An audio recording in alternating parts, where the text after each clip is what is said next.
Mwanamke, huenda ikawa kwa bahati nzuri Mungu amekujalia umepata bwana. Na wakati umepata bwana, nakwambia waziwazi kwamba ukipata mwanaume ambaye anaweza kukutunza, mwanaume ambao amekupenda kwa dhati, tulia kwake. Wacha story nyingi, tulia kwake. Mpe roho yake, mpe utulivu wa moyo, msupport kwa kila chochote anachosema. Akitoa amuzi, akitoa maelekezo ni uyafuate. Akitoa mjadala kujadiliana sawa na kuharibu, lakini akitoa maelekezo wanga ashaamini uyafuate. Siku hizi hakuna wanaume wa kuoa. Hakuna wanaume wa kuoa wanawake. Wanaume wengi mimi najijua na tunajuana sisi wanaume ni kuchezea nyinyi, tuwachezee mpaka mjue kweli mmechezewa. Mwanaume ukata shamba msitu, ukata msitu mkubwa shamba, anakata miti yote mpaka inakuwa shamba na lima mahindi. Kwa hivyo huyo ndugu yako wewe dada anakudanganya, wachana huyo bwana. Huyo ndugu yako anakudanganya, wachana huyo bwana. Ukienda pale nyumbani kwenu hata kulisha. Hawa watoto tuliozaa na wewe hata walisha. Na wale watoto nikwambie kwa taarifa yako, watakuwa wakubwa na watanitafuta. Hakuna mtoto atatafuta baba ambaye si wake. Babake ni babake, hata kama awe maskini atamtafuta tu. Sasa nani atakuwa ameenda hasara?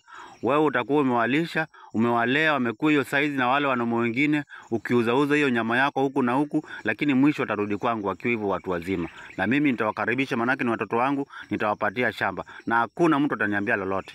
Kwa hivyo nani atakuwa ameenda hasara? Ni wewe utakuwa umeenda hasara. Vumilia, sio kuvumilia. Kaa vizuri na mume wako, msikize mume wako, muweze kusonga mbele. Usifananishe mume wako na mabwana wengine. Ati unamwambia fulani alinunua gari juzi, wewe una gari. Kwa nini usiende kwa huyo fulani ukakaa na yeye kama unamtaka? Usifananishe bwanako na mwanaume mwingine. Chenye bwanako analeta kiwa kidogo ama kiwa size gani, ni hicho hicho kichukue na ukubali, hichi ndio bwanangu ameleta, na ukae chini utulie na hicho hicho. Sio kufananisha bwanako na wanaume wengine. Stories za watu wacha. Mwanamke, punguza marafiki. Au marafiki unaona hawajaolewa, au marafiki unaona masingo mama, hao ndio wanakufurisha akili. Na mwisho utakuja kuambulia patupu. Utakuja vurugo na wanaume wengi sana. Ukitoka hata uende tauni zote utapata na wanaume wanakupenda. Hakuna tauni utaenda ukose mwanaume. Mwanamke hakuna tauni utaenda ukose mwanaume. Lakini mwanaume akona nia gani kwako? Ni nia gani ako nayo kwako? Ni hiyo shimu tu akuvuruge. Mimi bwanako tumeachana kweli, lakini mimi hakuna mali kwako sijui. Hiyo wewe katishia wenye wajaona hiyo matako. Mimi niliona kama matako hakuna mpaka nikinunulia chips na kuku mpaka ikakuwa makubwa na nimeiacha. Katishia wale ambao hawajui. Hao ndio wanakuona mgeni kwa, lakini mimi najua kila kitu kukuhusu, najua kila kitu kukuhusu. Kuna kitu kingine inaweza kuwa niko na kimbilia. Ndio nawaambia wanaume, ukiachana na mwanamke achana naye aende. Wewe unajua kila mahali kwa, hakuna mahali hujashika kwake. Ni nini sasa ingine nakwambia? Jipe moyo na ujipe shughuli mwanaume. Kwa hivyo mwanamke, uchunge sana kuachana bwanako. Manake wanaume sisi tuko sawa. Chenye mwanaume anadai kwako ni chenye pia mimi nadai kwako. Huyo ndugu yako, huyo mamako anakuona wewe ni treasure mwanamke. Anakuona huyu msichana wangu sasa anaweza kupenda ni wanaume. Anakuharibu na anakupoteza. Mwisho wa siku sura itaisha, utazeeka. Utabaki pale nyumbani kwenu. Utabaki kuwa wewe ni gari ya kubeba walevi wakilewa. Ushasikia gari ya kubeba walevi wakilewa? Wewe utakuwa ni gari ya kubeba wale wazee wakilewa, mlevi anakuchukua pale na kupeleka msituni na kupa shilingi 150. Hivyo ndio kazi yako mwisho. Huyo ndugu yako hata atakwambia toka hapo, atakwambia uliacha bwanako. Na bwanako huko anasonga mbele na maisha yake na shughuli. Wewe ni mchungi wa dada zetu.